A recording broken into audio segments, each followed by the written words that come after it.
Hi, I'm Pastor Kurt, and this is your 5-minute Bible study.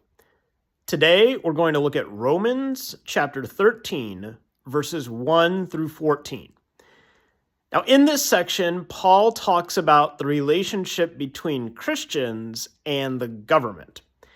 And in particular, he talks about how Christians should obey government officials. Now, I know that statement can cause all kinds of reactions today, because some Christians follow the government leaders and do what they say, while other Christians push back a lot. They think governmental leaders are making poor choices.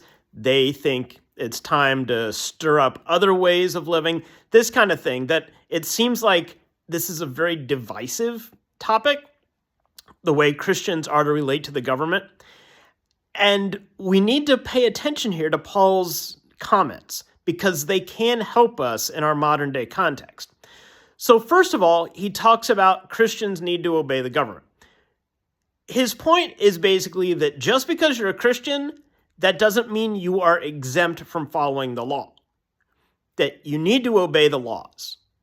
Of course, right? That makes sense. He also says that we need to show respect to those in authority. Okay, fine. Now, that doesn't mean that you have to agree with whoever's in office. Sometimes people say things like, I can respect the office of the president even if I don't respect the person who is president. It's that kind of distinction. But Christians are still called to be good citizens who follow the laws, right? Then he gets into saying not only should we respect and obey governmental authorities, but most importantly, we are to love one another. This is, for Paul here, the main idea. It's not just about do whatever your governmental leader says, but love one another.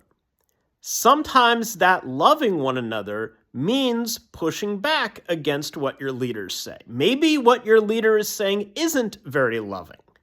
Then it's your job as a Christian to push back against that. Near the end of this section, he talks about put on Jesus Christ and do not satisfy the desires of your flesh. What's that about?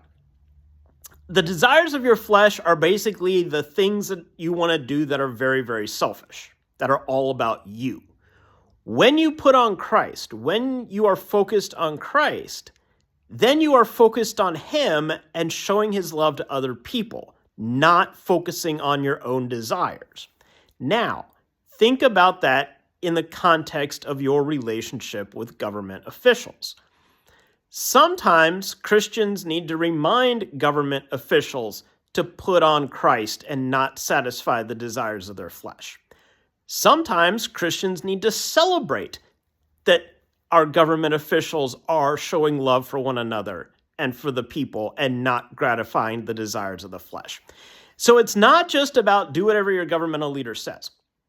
It's about, one, realize that as a Christian, you are not exempt from the law, which I think we can all agree with, right? Secondly, it's about loving others. That comes first. Yes, show respect and obey what the leaders say and the laws and all that stuff. But most importantly, it's live your life out of love. And thirdly, even more important than the love, is where does that love come from?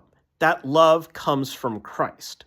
When we put on Christ, that completely shapes how we live, how we relate to each other, and how we relate to our governmental leaders.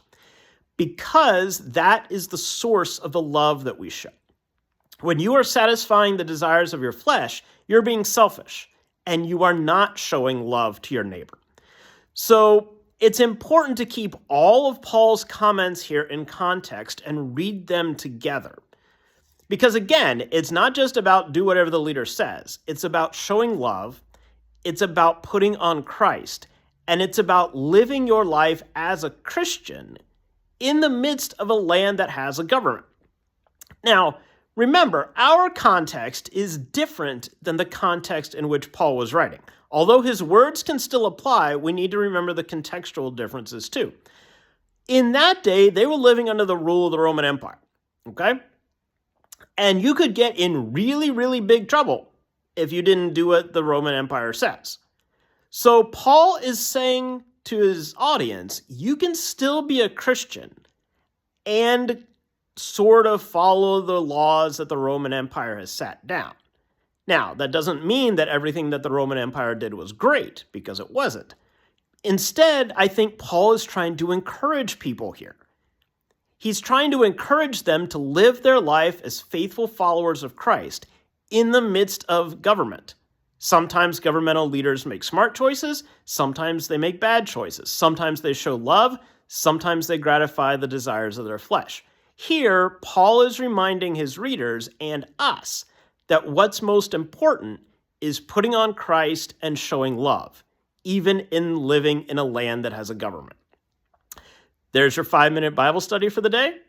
Please remember to like, comment, share, and subscribe, and I'll see you next time.